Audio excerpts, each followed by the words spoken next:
எங்கள் குடும்பத்தில் ஒரு விசித்திரமான வழக்கம் இருந்தது. வீட்டில் யாருக்கு திருமணம் நடந்தாலும் புது பெண் தனது முதல் இரவை தாத்தாவின் அறையில்தான் கழிக்க வேண்டும். ஆனால் அப்படிச் செய்த ஒரே மாதத்திலேயே அவள் கர்ப்பமாகி விடுவாள். எனக்கு திருமணமான போது நான் இந்த வழக்கத்தை ஏற்கவில்லை. என் மனைவியை தாத்தாவிடம் போகவிடவில்லை. ஆனால் திருமணம் முடிந்து 2 வருடங்கள் ஆகியும் என் மனைவிக்கு குழந்தை பாக்கியம் கிடைக்கவில்லை. வேறு வழியின்றி ஒரு நாள் நான் என் மனைவியை தாத்தாவின் அறைக்கு அனுப்பிவிட்டு நானே அந்த அறையில் மறைந்து கொண்டேன். பிறகு நான் அங்கு பார்த்த காட்சி என் உடம்பை சிலிர்க்க வைத்தது. என் ரோமங்கள் எல்லாம் கூச்செறிந்து போயின. பெரியவர்கள் எந்த ஒரு குடும்பத்திற்கும் மிக முக்கியமானவர்கள். ஆனால் அந்த பெரியவர்களே தவறான வழியில் செல்லத் தொடங்கினால் அந்த குடும்பத்தின் நிலைமை என்னவாகும்? என் தாத்தா எனக்கு ஒரு முன்மாதிரியான மனிதராக இருந்தார். ஆனால் அதுவரை எனக்கு அவருடைய உண்மை முகம் தெரிந்திருக்கவில்லை. அவர் இந்த அளவிற்கு தரம் தாழ்ந்து போயிருப்பார் என்று எனக்கு தெரியாது. எங்கள் குடும்பம் மற்றவர்களின் வீட்டுப் பெண்களையும் மகள்களையும் மதிப்பதாகவே அறியப்பட்டது. ஆனால் எங்கள் வீட்டிலேயே பெண்களிடம் இப்படிப்பட்ட நடத்தை இருக்கும் என்று எனக்கு தெரியாது. இதை என்னால் தடுத்து நிறுத்த முடியும் என்று நினைத்தேன். ஆனால் நானும் நிர்கதியாகிப் போனேன். நாங்கள் ஒரு படித்த நல்ல குடும்பத்தை சேர்ந்தவர்கள். எங்கள் குடும்பம் ஒரு கூட்டுக் குடும்பம். அதனால் நாங்கள் அனைவரும் ஒரே வீட்டில்தான் வசித்து வந்தோம். எங்கள் வீட்டில் எந்த ஒரு விஷயத்திற்காகவும் சண்டை சச்சரவுகள் வந்ததே இல்லை. வீட்டின் தலைவராக என் தாத்தாதான் இருந்தார். சிறியவர்கள் முதல் பெரியவர்கள் வரை அனைவரும் அவர் பேச்சைக் கேட்டு நடந்தனர். அவருக்கு மிகுந்த மரியாதையும் கொடுத்தனர். அவரும் அனைவர் மீதும் மிகுந்த அன்பு காட்டினார். யாரையும் எப்போதும் திட்டியது கூட இல்லை. ஆனால் இவை எல்லாவற்றிற்கும் மேலாக எங்கள் குடும்பத்தில் ஒரு விசித்திரமான வழக்கம் இருந்தது. அதை கேட்டு பெரும்பாலான மக்கள் தங்கள் வீட்டுப் பெண்களை எங்களுக்கு திருமணம் செய்து கொடுக்கவே மறுத்துவிடுவார்கள். எனவே எங்கள் வீட்டு பெரியவர்கள் இப்போது இந்த வழக்கத்தை மறைக்கத் தொடங்கினர். நான் சிறுவயதிலிருந்தே பார்த்து வருகிறேன். எங்கள் வீட்டில் யாருக்கு திருமணம் நடந்தாலும் எந்த பெண் புதுப்பெண்ணாக எங்கள் வீட்டிற்கு வந்தாலும் அவள் தனது முதல் இரவை தாத்தாவின் அறையில்தான் கழிப்பாள். சிறுவயதில் எனக்கு இந்த விஷயத்தைப் பற்றி எந்த புரிதலும் இருக்கவில்லை. ஆனால் நான் வளர வளர இந்த விசித்திரமான வழக்கம் என் மனதில் பல கேள்விகளை எழுப்பியது. இதன் உண்மையை அறிந்து கொள்ள நான் மிகவும் முயற்சி செய்தேன். ஆனால் வீட்டிலுள்ள எவரும் இதை பற்றி பேசத் தயாராகவே இல்லை. இந்த நடைமுறை பல வருடங்களாக தொடர்ந்து நடந்து கொண்டே இருந்தது. இதில் ஆச்சரியமான விஷயம் என்னவென்றால், எந்த பெண் தாத்தாவின் அறையில் இரவை கழிக்கிறாளோ அவள் 1 மாதத்திற்குள்ளேயே கர்ப்பமாகி விடுவாள். ஆனால் எனக்கு இந்த விஷயம் மிகவும் விசித்திரமாகவும் தவறாகவும் பட்டது. என்னால் இதை ஒருபோதும் ஏற்றுக்கொள்ள முடியவில்லை. நான் என் சகோதரர்களில் 3ஆவதாக பிறந்தவன். என் அண்ணன்களின் மனைவிகளுக்கும் இதேதான் செய்யப்பட்டது. ஆனால் அவர்கள் எவருமே எதையும் எதிர்த்து கேட்கவில்லை. இது தொடர்பாக நான் அவர்களுடன் பலமுறை வாக்குவாதம் செய்தேன். ஆனால் என் கேள்விக்கு யாருமே பதில் சொல்லவில்லை. இப்போது எனக்கு இந்த விஷயத்திற்கான பதில் அவசியமாக தேவைப்பட்டது. ஏனென்றால் வீட்டில் எனக்கான திருமண பேச்சுவார்த்தை நடந்து கொண்டிருந்தது. என் திருமணத்திலும் இதுதான் நடக்கும் என்று எனக்கு தெரிந்திருந்தது. ஆனால் எனக்கு இதில் துளியும் விருப்பமில்லை. அதனால்தான் திருமண நாளன்று நான் என் மனைவியை தாத்தாவின் அறையில் விடமாட்டேன் என்று என் அண்ணன்களிடம் திட்டவட்டமாகச் சொல்லிவிட்டு என் மனைவியின் கையை பிடித்துக்கொண்டு நேராக என் அறைக்குச் சென்றுவிட்டேன். இதற்குப் பிறகு தாத்தாவின் நடத்தை மாறிவிடும் என்று நான் நினைத்தேன். ஆனால் அவர் என்னிடம் ஒரு வார்த்தை கூட பேசவில்லை. அவரது நடத்தை எப்போதும் போல் சாதாரணமாகவே இருந்தது. ஆனால் எங்கள் திருமணமாகி 2 வருடங்களாகியும் இதுவரை குழந்தை பிறக்கும் எந்த அறிகுறியும் இல்லை. மருத்துவரிடம் சென்று பரிசோதித்ததில் எல்லா சோதனைகளின் முடிவுகளும் சரியாகவே வந்தன. இருப்பினும் எதுவும் நடக்கவில்லை. என் சகோதரர்கள் என்னிடம் அடிக்கடி சொல்வார்கள், "நீ செய்தது தவறு. இனி வாழ்நாள் முழுவதும் குழந்தைக்காக ஏங்கிக் கொண்டே இருப்பாய்" என்று. ஆனால் அவர்கள் பேசுவதைக் கேட்டு எனக்கு கோபம் வரும். ஒரு குழந்தைக்காக நான் எப்படி தவறான வழியை தேர்ந்தெடுக்க முடியும்? என் சொந்தக் கைகளாலேயே என் மனைவியை எப்படி வேறொருவரின் அறைக்கு அனுப்புவது? அவர் என் தாத்தாவாகவே இருந்தாலும் என் மனைவிக்கு அவர் அந்நியர்தானே?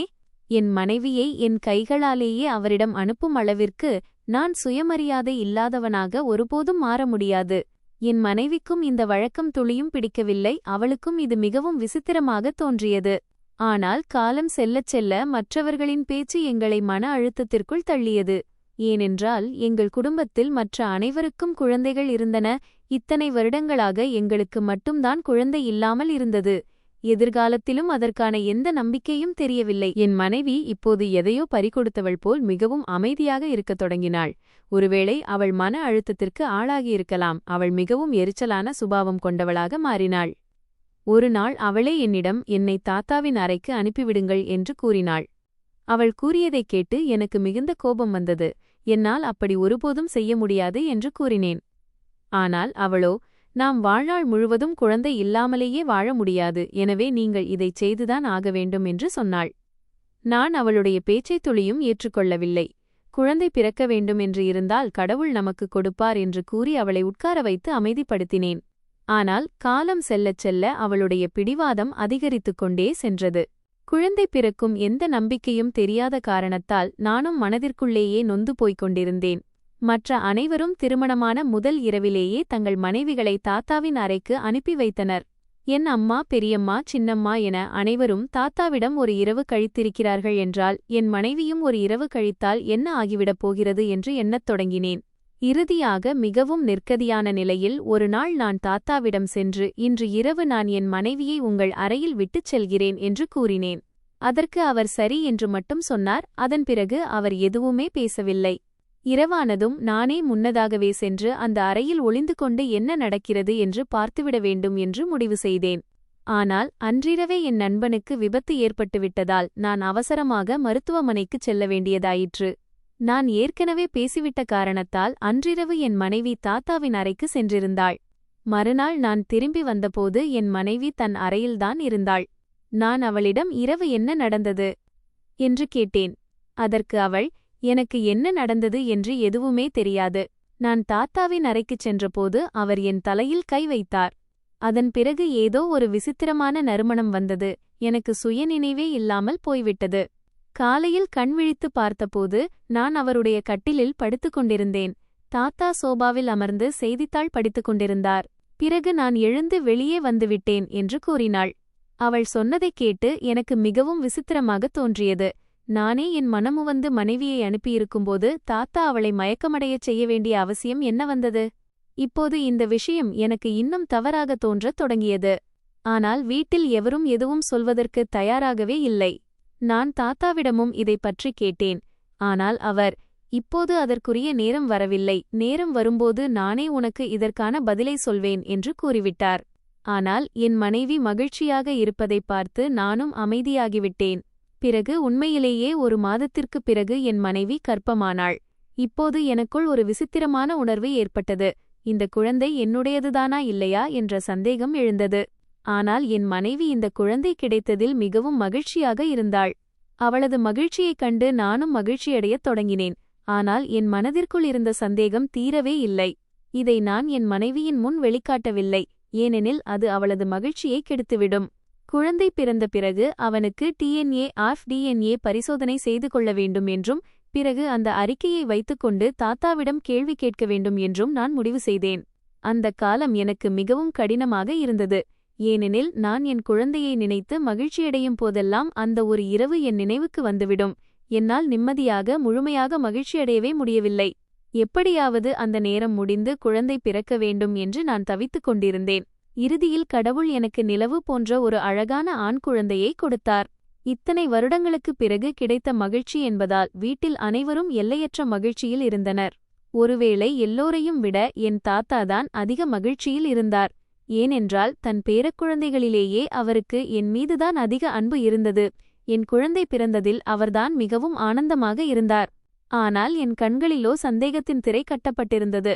அவருடைய மகிழ்ச்சியைக் கூட நான் சந்தேகக் கண்ணோடுதான் பார்த்து கொண்டிருந்தேன். எங்கள் குடும்பத்தினர் அனைவரும் தங்கள் மகிழ்ச்சியை கொண்டாடிவிட்டுச் சென்ற பிறகு ஒரு நாள் நான் யாருக்கும் தெரியாமல் குழந்தையை தூக்கிக் கொண்டு புறப்பட்டேன்.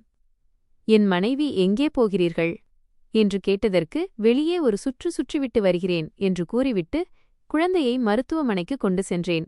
அங்கே சென்று எனக்கும் குழந்தைக்கும் டிஎன்ஏ பரிசோதனை செய்தேன். என் மனதில் எங்கோ ஒரு மூலையில் இந்த குழந்தை என்னுடையது அல்ல என்ற எண்ணம் நிச்சயமாக இருந்தது. அந்த ஒரு விஷயம்தான் என்னை முழு மனதுடன் மகிழ்ச்சியடைய விடாமல் தடுத்துக் கொண்டிருந்தது. எனவே நான் இந்த பரிசோதனையை செய்ய வேண்டியதாயிற்று. அதன் முடிவு 3 நாட்களுக்குப் பிறகு வருவதாக இருந்தது. அந்த 3 நாட்கள் எப்படி விடிந்து முடிந்தது என்பது எனக்கு மட்டுமே தெரியும். பரிசோதனை அறிக்கை ரிப்போர்ட் கிடைக்க வேண்டிய நாளன்று காலையிலிருந்தே என் இதயத் துடிப்பு மிகவும் பதற்றமாக இருந்தது. ஒருவேளை இந்த குழந்தை என்னுடையது இல்லை என்று வந்துவிட்டால் நான் எந்த முகத்தை வைத்துக்கொண்டு அவனை குழந்தையாக ஏற்றுக்கொள்வேன்? நானே என் கைகளால் என் மனைவியை அவர் அறையில் விட்டுவிட்டு வந்த பிறகு தாத்தாவிடம் என்ன கேள்வி கேட்பேன் என்ற ஒரே கேள்வி என் மனதில் மீண்டும் மீண்டும் எழுந்து கொண்டே இருந்தது. நான் அறிக்கையை வாங்கச் சென்றேன். அதை வாங்குவதற்குள் பதற்றத்தின் உச்சக்கட்டத்தால் என் இரத்த அழுத்தம் FBP மிகவும் அதிகமாகிவிட்டது. ஒருவேளை அதீத மன அழுத்தத்தின் காரணமாக அப்படி நடந்திருக்கலாம். நான் மருத்துவமனையிலேயே இருந்ததால் உடனடியாக என்னை அவசர சிகிச்சை பிரிவுக்கு கொண்டு சென்றார்கள். மருத்துவர்கள் என் வீட்டிற்கு தகவல் தெரிவிக்க விரும்பினார்கள். ஆனால் அவர்கள் இங்கு வந்தால் பரிசோதனையின் ரகசியம் வெளிப்பட்டுவிடும் என்பதால் நான் வேண்டாம் என்று தடுத்துவிட்டேன். நான் அறிக்கையை வாங்கிக் கொண்டு வீட்டிற்கு வந்துவிட்டேன். ஆனால் அதை திறந்து பார்த்து அதற்குள் என்ன இருக்கிறது என்பதை அறிந்து கொள்ளும் தைரியம் என்னிடமில்லை. பரிசோதனை என்னவோ செய்துவிட்டேன். ஆனால் இப்போது அதை பிரித்துப் பார்க்கும் தைரியம் வரவில்லை. மற்றவர்களைப் போல நானும் நிலைமையை அப்படியே ஏற்றுக்கொண்டு எதையும் யோசிக்காமல் ஏன் ஒரு முடிவுக்கு வரவில்லை? நான் ஏன் இந்த விவகாரத்திலெல்லாம் தலையிட்டேன் என்று என் மீதே எனக்கு கோபமும் வந்தது. ஆனால் சிலர் சொல்வார்களே, சிலருடைய புத்தி தேவைக்கு அதிகமாகவே யோசிக்கும் என்று. ஒருவேளை எனக்கும் அப்படித்தான் ஆகியிருந்தது. நான் அந்த அறிக்கையை வீட்டிற்கு கொண்டு வந்துவிட்டேன். ஆனால் 3-4 மணி நேரம் கடந்தும் கூட அந்த அறிக்கையை திறந்து பார்க்கும் தைரியத்தை என்னால் வளர்த்துக் கொள்ள முடியவில்லை. இறுதியாக நான் அதை எடுத்து என் அலுவலக மேசையில் வைத்துவிட்டேன். காலையில் அலுவலகம் சென்றதும் பார்த்துக்கொள்ளலாம் என்று நினைத்தேன். ஆனால் நான் இந்த ரகசியத்தின் திரையை விலக்க வேண்டும் என்பது கடவுளுக்கே விருப்பமில்லாமல் இருந்திருக்கலாம். எனவே அடுத்த 12 நாட்களும் வேலையில் நான் மிகவும் மும்முரமாக இருந்ததால் என் கவனம் அந்த அறிக்கையிலிருந்து திசைமாறிப் போனது. பிறகு நான் மீண்டும் அந்த அறிக்கையை தேடியபோது அது எனக்கு கிடைக்கவே இல்லை. அநேகமாக வேறு ஏதேனும் கோப்புகளுக்கு நடுவே முன்னும் பின்னுமாக மாறிப்போயிருக்கலாம். நான் அலுவலகம் முழுவதும் சல்லடை போட்டு தேடினேன். ஆனால் அந்த அறிக்கை எனக்கு கிடைக்கவே இல்லை. அந்த ரகசியத்தை நான் உடைப்பதை இறைவனும் விரும்பவில்லை என்பதை நான் புரிந்துகொண்டேன். எனவே நிலைமையை அப்படியே ஏற்றுக்கொண்டு நான் என் குழந்தையை என் மகனாக மனதார ஏற்றுக்கொண்டேன். இப்படியே இன்னும் 2 வருடங்கள் கடந்தன. என் மனைவி மீண்டும் ஒருமுறை கர்ப்பமானாள். இப்போது மீண்டும் அதே எண்ணம் என் தலையில் சுற்றத் தொடங்கியது. இந்த முறை நான் என் மனைவியை தாத்தாவின் அறைக்கு அனுப்பவே இல்லையே. பிறகு அவள் எப்படி கர்ப்பமானாள்? என் மனைவி எனக்கு துரோகம் இழைத்து விட்டாளா? எனக்கு தெரியாமல் அவளே மறைமுகமாக தாத்தாவின் அறைக்குச் சென்றிருப்பாளோ? ஆனால் அப்படி நடக்க வாய்ப்பே இல்லை. ஏனென்றால் என் மனைவி மிகவும் உத்தமமான பெண். என்னை கேட்காமல் எந்த ஒரு காரியத்தையும் அவள் செய்யவே மாட்டாள். மீண்டும் ஒருமுறை அதே பழைய சந்தேகம் என் மூளையை குடையத் தொடங்கியது. இப்போது என் மூத்த மகன் அவனை மீண்டும் மருத்துவமனைக்கு அழைத்துச் சென்று DNA பரிசோதனை செய்யும் அளவிற்கு வளர்ந்திருந்தான். எனவே என் மூத்த மகனை கூட்டிக் கொண்டு நான் மருத்துவமனைக்குச் சென்றேன். இந்த முறை அவசர அடிப்படையில் எமர்ஜென்சி பேசிஸ் முடிவுகளை தருமாறு கேட்டேன். அங்கேயே நின்று கொண்டே அந்த அறிக்கையை பார்த்தேன். அதை பார்த்ததும் எனக்கு ஒரு பெரும் அதிர்ச்சி ஏற்பட்டது. ஏனெனில் அந்த அறிக்கை நேர்மறையாக பாசிட்டிவ் வந்திருந்தது. அதாவது அந்த குழந்தை என்னுடைய குழந்தையேதான். என் புத்தி நிலைதடுமாறியது. இந்த குழந்தை என்னுடையதுதான் என்றால் 2 வருடங்களாக ஏன் பிறக்கவில்லை? தாத்தாவின் அறையில் ஒரே ஒரு நாள் இருந்த பிறகு எப்படி இறைவன் எனக்கு இந்த குழந்தையை கொடுத்தார் என்று யோசித்தேன். ஆனால் அந்த குழந்தை என்னுடையதேதான் என்ற உண்மை என் மனதிலிருந்த பாரத்தை இறக்கி என்னை நிம்மதியடைய செய்தது. எனவே என் சகோதரர்கள் அனைவருக்கும் தலா 2-3 குழந்தைகள் இருப்பதை நான் என் சுற்றுப்புறத்தில் கவனிக்கத் தொடங்கினேன். ஆனால் அனைவரின் மனைவிகளும் தாத்தாவின் அறையில் ஒரே ஒரு இரவு மட்டுமே கழித்திருக்கிறார்கள். அப்படியென்றால் நான் நினைத்து கொண்டிருப்பது தவறு என்றுதான் அர்த்தம். அது தவறாக இருக்கும் பட்சத்தில் தாத்தாவின் அறைக்கு இரவில் செல்வது ஏன் அவ்வளவு அவசியமாக இருக்கிறது? தாத்தா அந்த அறையில் புதுப்பெண்ணை மயக்கமடையச் செய்யும் அளவிற்கு அங்கு அப்படி என்னதான் நடக்கிறது? இந்த ரகசியத்தை அறிந்து கொள்வது இப்போது எனக்கு மிகவும் அவசியமாகிவிட்டது. ஏனென்றால் என் கடைசித் தம்பி இப்போது வாலிப வயதை அடைந்துவிட்டான். அவனது திருமணத்தைப் பற்றி வீட்டில் யோசிக்கத் தொடங்கினார்கள். அவனுடைய மனைவிக்கும் மீண்டும் அதேதான் நடக்கும். ஆனால் அது நடப்பதை நான் விரும்பவில்லை. எனவே நான் இந்த ரகசியத்தை எப்படியாவது தெரிந்து கொள்ள வேண்டியிருந்தது. ஆனால் எப்படி அறிவது என்றுதான் எனக்கு புரியவில்லை. ஏனென்றால் நான் எப்போதெல்லாம் இதைப் பற்றி தாத்தாவிடம் கேள்வி கேட்கிறேனோ அப்போதெல்லாம் தாத்தா என்னை வாயடைக்கச் செய்துவிடுவார். மகனே, கடினமான காலம் கடந்துவிட்டது என்ற இந்த ஒரு வார்த்தையை மட்டுமே எப்போதும் கூறுவார். கடவுள் எனக்கு ஒரு மகனை கொடுத்து விட்டதால் ஒருவேளை அவர் என் குழந்தையின் விஷயத்தைப் பற்றித்தான் பேசுகிறார் போலும் என்று நினைத்து அவர் பேச்சைக் கேட்டு நான் அமைதியாகிவிடுவேன். ஆனால் அவர் எந்த கடினமான காலத்தைப் பற்றி பேசுகிறார் என்பதை என்னால் ஒருபோதும் புரிந்து கொள்ளவே முடியவில்லை. பிறகு இந்த விஷயம் நடந்து 1 வருடம் கடந்துவிட்டது. என் தம்பியின் திருமண நாளும் வந்துவிட்டது. இப்போது அவனுக்கும் மீண்டும் அதேதான் நடக்கும் என்று நான் நினைத்தேன். ஆனால் இம்முறை நான் அந்த அறையிலேயே இருக்க வேண்டும். முதல் இரவில் புதுப்பெண்ணிடம் தாத்தா என்ன செய்கிறார் என்பதை நான் தெரிந்து கொள்ள வேண்டும் என்று முடிவெடுத்தேன். எனவே திருமண நாளன்று என் நண்பன் ஒருவனுக்கு உடம்பு மிகவும் சரியில்லை என்றும் நான் அவசரமாக அங்கு செல்ல வேண்டும் என்றும் ஒரு பொய்யான காரணத்தை கூறினேன். குடும்பத்தினர் அனைவரும் ஒன்றாக அமர்ந்திருந்தபோது நான் அவர்கள் அனைவரின் முன்னிலையிலும் எழுந்து வெளியே சென்றேன். நான் என் நண்பனிடம்தான் சென்றிருக்கிறேன் என்று எல்லோரும் நினைத்துக் கொண்டார்கள். ஆனால் நானோ கொல்லைப்புற கதவு வழியாக வந்து ஜன்னல் வழியாக தாத்தாவின் அறைக்குள் நுழைந்துவிட்டேன். அப்போது அவர் அறையில் இல்லை, நான் அவருடைய அறைக்குள் பதுங்கிக் கொண்டேன். இப்போது தாத்தாவும் புதுப்பெண்ணும் எப்போது அறைக்குள் வருவார்கள் என்று நான் காத்துக் கொண்டிருந்தேன். சிறிது நேரத்திற்குப் பிறகு தாத்தா அறைக்குள் வந்தார். ஆனால் புதுப்பெண் இன்னும் வரவில்லை. அவள் வரும் வரை நான் பொறுமையோடும் அமைதியோடும் காத்திருக்க வேண்டியிருந்தது. ஏனெனில் இத்தனை வருடங்களாக புதைந்து கிடந்த ஒரு பெரிய ரகசியத்தின் திரை விலகப் போகிறது அல்லவா? வெளியே வாக்குவாதம் நடக்கும் சத்தம் எனக்கு கேட்டுக்கொண்டிருந்தது. இந்த வீட்டிற்குள் நுழையும் ஒவ்வொரு புதுப்பெண்ணும் செய்யும் அதே வழக்கமான வாக்குவாதம்தான் அது. ஏனென்றால் திருமண நாளன்று மணப்பெண் தன் கணவனுக்காகவே அலங்கரிக்கப்படுகிறாள். அப்படிப்பட்டவளை முதல் இரவிலேயே வேறொரு ஆணிடம் செல்லுமாறு கூறும்போது நிச்சயமாக அது அவளால் தாங்கிக் கொள்ள முடியாத ஒன்றாகத்தான் இருக்கும். இந்த நாடகத்தை நான் பல வருடங்களாக பார்த்து வருகிறேன். எனவே நான் அமைதியாகவே இருந்தேன். இறுதியாக எங்கள் அனைவருக்கும் என்ன நடந்ததோ அதேதான் நடந்தது. சிறிது நேரத்திலேயே புதுப்பெண் அறைக்குள் வந்துவிட்டாள். புதுப்பெண் அறைக்குள் நுழைந்த உடனேயே தாத்தா எழுந்து கழிவறைக்கு சென்றுவிட்டார். அந்த புதுப்பெண்ணை பார்த்தபோது எனக்கு அவள் மீது மிகுந்த பரிதாபம் ஏற்பட்டது. அவள் மிகவும் பயந்து போயிருந்தாள். சிறிது நேரத்திற்குப் பிறகு தாத்தா வெளியே வந்தார். அவர் வந்து புதுப்பெண்ணின் தலையில் கை வைத்து, மகளே, பயப்படாதே, ஒன்றும் ஆகாது என்று கூறினார். பேசிக்கொண்டே தாத்தா தன் சட்டை பையிலிருந்து கையை வெளியே எடுத்தார். அவரது கையில் ஒரு கைக்குட்டை இருந்தது. அதை அவர் அவளது மூக்கின் மீது வைத்தார். ஒரே நிமிடத்திற்குள் அந்த புதுப்பெண் மயக்கமடைந்து விட்டாள். இதுவரை நடப்பது எனக்கு ஏற்கனவே தெரிந்த ஒன்றுதான். இப்போது தாத்தா என்ன செய்யப் போகிறார் என்பதைக் காணத்தான் நான் காத்து கொண்டிருந்தேன். அவர் புதுப்பெண்ணை படுக்கையில் மெதுவாக படுக்க வைத்து அவள் மீது போர்வையை போர்த்தினார்.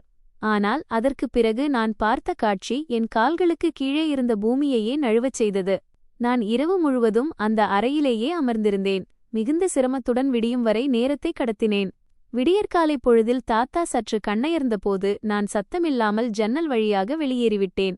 ஆனால் நான் பார்த்த அனைத்திற்கும் பிறகு தாத்தாவிடம் கேள்வி கேட்பது நியாயமானதுதான். ஆனாலும் தாத்தாவிடம் கேள்வி கேட்டால் அவருடைய ரகசியம் எனக்கு தெரிந்துவிட்டது என்பது அவருக்கு தெரிந்துவிடும் என்ற பயம் எனக்குள் இருந்தது. ஆனால் தாத்தா ஏன் இதையெல்லாம் செய்ய வேண்டியிருந்தது என்ற கேள்வி என் மனதில் மீண்டும் மீண்டும் எழுந்து கொண்டே இருந்தது. நான் பலமுறை பேச்சுவாக்கில் அவரிடம் மறைமுகமாக கேட்கவும் முயற்சி செய்தேன். ஆனால் எப்போதும் தாத்தா பேச்சை திசை திருப்பி மழுப்பிவிடுவார். ஆனால் இந்த முறை புதுப்பெண்ணிற்கு 2 மாதங்கள் கடந்தும் கூட குழந்தை தங்கவில்லை. இப்போது அனைவரும் பதற்றமடைந்தார்கள். ஏன் இப்படி நடந்தது என்று யோசித்தார்கள். ஆனால் இறைவனின் பக்கமிருந்து ஏதேனும் தாமதம் ஏற்பட்டிருக்கலாம் என்று அனைவரும் காத்திருந்தார்கள். அப்போது தாத்தா, இந்த ரகசியத்தை வேறு யாரோ தெரிந்து கொண்டு விட்டார்கள் என்று எனக்கு தோன்றுகிறது என்று கூறினார். அனைவரும் ஒருவர் முகத்தை ஒருவர் பார்க்கத் தொடங்கினார்கள். அப்போது தாத்தா, இந்த வீட்டிலுள்ள ஏதோ ஒரு மனிதன் இந்த ரகசியத்தை தெரிந்து கொண்டு விட்டான். இந்த விஷயம் வேறு யாருக்கும் தெரியாமல் இருந்திருந்தால் இந்நேரம் மருமகள் கர்ப்பமாகியிருப்பாள் என்று கூறினார். இதைக் கேட்டு எனக்கு மிகுந்த ஆச்சரியமாகவும் விசித்திரமாகவும் இருந்தது. இந்த ரகசியத்தை வேறு யாரோ தெரிந்து கொண்டு விட்டார்கள் என்பது தாத்தாவுக்கு எப்படி தெரிந்தது? ஆனால் நான் அமைதியாகவே இருந்தேன். எதை பற்றியும் துளியும் பேசவில்லை. சில மாதங்கள் கடந்தன. தாத்தாவின் உடல்நிலை சரியில்லாமல் போகத் தொடங்கியது.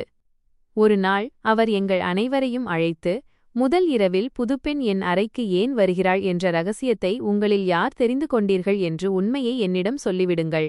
ஏனென்றால் நான் இனி அதிக நாட்கள் உயிரோடு இருக்க மாட்டேன் என்று எனக்கு தோன்றுகிறது. மேலும் இந்த ரகசியத்தை தெரிந்து கொண்ட அந்த நபரிடம் நான் ஏதோ ஒரு விஷயத்தை பேச வேண்டியிருக்கிறது என்று கூறினார். அப்போது கேள்வி கேட்பதற்கு இதுவே சரியான நேரம் என்று எனக்கு தோன்றியது. நான், தாத்தா, எனக்கு தெரியும் என்று கூறினேன். உடனே தாத்தா, மற்ற குடும்பத்தினர் அனைவரும் வெளியே செல்லுங்கள், நீ மட்டும் என் அருகில் அமர் என்று கூறினார். அனைவரும் சென்ற பிறகு நான் கதவை மூடினேன். அப்போது தாத்தா என்னிடம், முதலாவதாக நீ இந்த ரகசியத்தை எப்படி தெரிந்து கொண்டாய் என்று என்னிடம் சொல் எனக் கேட்டார். நான் ஒளிந்து கொண்டு எல்லாவற்றையும் பார்த்த முழு உண்மையையும் அவரிடம் கூறிவிட்டேன். அதற்கு அவர், நீ இந்த ரகசியத்தை தெரிந்து கொண்டு விட்டாய் என்றால் இப்போது இந்த ரகசியம் உன்னிடம் இருக்கும் ஒரு அடைக்கலப் பொருள், அமானிதம். உன் அப்பா, பெரியப்பா, சித்தப்பா, சகோதரர்கள் என யாருக்குமே இந்த ரகசியம் தெரியாது. என் மறைவுக்குப் பிறகு நீ குடும்பத்தினர் அனைவரையும் ஒன்றாக கூட்டி இந்த ரகசியத்தை கூறிவிடு. ஏனென்றால் அனைவரின் மனதிலும் என்னைப் பற்றி ஏதோ ஒரு தவறான எண்ணம் இருக்கிறது என்பது எனக்குத் தெரியும். ஆனால் என் மறைவுக்குப் பிறகு என் மீதான அனைவரின் மனங்களும் தூய்மையாகிவிட வேண்டும் என்று நான் விரும்புகிறேன். நான் எந்த ஒரு பாவத்தையும் என் தலையில் சுமந்து கொண்டு போக விரும்பவில்லை என்று கூறினார். நான் தாத்தாவிடம் நேரடியாகவே இதெல்லாம் என்ன விஷயம், மற்றவர்களின் கேள்விகளுக்கு என்னால் பதிலளிக்க முடியும் வகையில் முழு விஷயத்தையும் எனக்கு புரிய வையுங்கள் என்று கேட்டேன். அதற்கு அவர், இங்கு வரும் ஒவ்வொரு புதுப்பெண்ணிடமும் முதல் இரவில் நான் ஏதோ தவறாக நடக்கிறேன் என்றுதான் எல்லோரும் நினைத்துக் கொண்டிருக்கிறார்கள். ஆனால் உண்மை அதுவல்ல. உண்மை என்னவென்றால், பல காலத்திற்கு முன்பு என் முப்பாட்டனார் காலத்தில் பில்லி சூனியம் செய்வினை போன்ற விஷயங்கள் மிக அதிகமாக இருந்தன. எங்கள் குடும்பத்திற்கு எந்த பெண் திருமணமாகி வந்தாலும் ஒரு சூனியக்காரி தனது மாந்திரீகத்தால் அவளது கர்ப்பப்பையை கட்டி போட்டுவிட்டாள். இந்த குடும்பத்தில் இனி எப்போதும் வாரிசே உருவாகக்கூடாது என்று சாபமிட்டுவிட்டாள். ஒரு பெரியவர் இந்தச் செய்வினையை முறிப்பதற்கான வழியை கூறினார். 7 தலைமுறைகள் வரை நீங்கள் இந்த காரியத்தை செய்தே தீர வேண்டும் என்றும் அவர் கூறியிருந்தார். அந்த காரியம் என்னவென்றால், வீட்டில் திருமணமாகி வரும் எந்த புதுப்பெண்ணாக இருந்தாலும் அவளை அந்த வீட்டின் மூத்த பெரியவர் ஒரு இரவு தன் பக்கத்தில் வைத்திருக்க வேண்டும். மேலும் அந்த பெரியவர் சொல்லிக் கொடுத்த சில மந்திரங்களை உச்சரிக்க வேண்டும். இந்த மந்திரங்கள் வேறு எந்த மனிதனுக்கும் தெரியக்கூடாது. அதனால்தான் வரும் ஒவ்வொரு புதுப்பெண்ணும் மயக்கமடையச் செய்யப்பட்டாள். பிறகு மந்திரங்களை ஓதி அவளது உடலின் ஒரு பகுதியில் ஒரு கருப்பு கயிறு கட்டப்படும். இந்த காரியம் 7 தலைமுறைகளாக தொடர்ந்து நடந்து வருகிறது. முதன்முதலில் என் தாத்தாவும் அவருக்கு முன்பாக அவருடைய தாத்தாவும் இதையெல்லாம் செய்து வந்தார்கள். ஆனால் இப்போது நீங்கள்தான் 7வது தலைமுறை. உங்களுக்குப் பிறகு இந்த காரியத்தை செய்ய வேண்டிய அவசியமிருக்காது. நீ உன் மனைவியிடம் இந்த காரியத்தை செய்யவிடவில்லை. அதனால்தான் அந்தச் செய்வினையின் தாக்கம் அங்கு நீடித்தது. உங்களுக்கு குழந்தை பாக்கியம் கிடைக்காமல் போனது. உன் மனைவிக்கும் நான்தான் இதைச் செய்தேன். அதனால்தான் உங்களுக்கு குழந்தை பிறந்தது. இந்த ரகசியம் யாருக்குமே தெரியாது. நான் இன்றுவரை எங்கள் வீட்டிற்கு வந்த எந்த ஒரு புதுப்பெண்ணையும் தொட்டது கூட கிடையாது. அவர்கள் என் வீட்டின் மானமும் மரியாதையும் ஆவார்கள். என் மறைவுக்குப் பிறகு என்னுடைய இந்த உண்மையை அனைவருக்கும் சொல்லிவிடு. இதனால் அனைவரின் மனங்களிலிருந்தும் என் மீதான சந்தேகம் முற்றிலும் அகன்றுவிடும் என்று கூறினார். தாத்தாவின் பேச்சைக் கேட்டு நான் வாயடைத்துப் போய் நின்றேன். அவர் மறைந்த பிறகு அவருடைய இந்த ரகசியத்தை அனைவருக்கும் கூறிவிடுவதாக நான் தாத்தாவுக்கு வாக்குறுதி அளித்தேன். தாத்தா மறைந்த அடுத்த நாளே நான் அனைவரையும் ஒன்றாக உட்கார வைத்து அந்த ரகசியத்தை எல்லோரிடமும் கூறிவிட்டேன். அனைவரின் மனதிலும் அவரை பற்றியிருந்த சந்தேகங்கள் அனைத்தும் அடியோடு மறைந்து போயின. தாத்தாவின் அறையிலிருந்த அனைத்து மூலிகைகளையும் எடுத்து ஓடும் ஆற்று நீரில் கரைத்துவிட்டோம். இவ்வாறு 7 தலைமுறைகளுக்கு முன்பு செய்யப்பட்ட ஒரு கொடிய செய்வினையிலிருந்து எங்கள் அனைவருக்கும் முழுமையான விடுதலை கிடைத்தது. நண்பர்களே, எங்கள் கதை உங்களுக்கு பிடித்திருக்கும் என்று நம்புகிறேன். கதை பிடித்திருந்தால் வீடியோவை லைக் செய்யுங்கள். சேனலுக்கு புதியவராக இருந்தால் சேனலை சப்ஸ்கிரைப் செய்யுங்கள். மேலும் அடுத்த அப்டேட் உங்களுக்கு உடனுக்குடன் கிடைக்க மறக்காமல் நோட்டிஃபிகேஷன் பெல் ஐகானை அழுத்தவும்.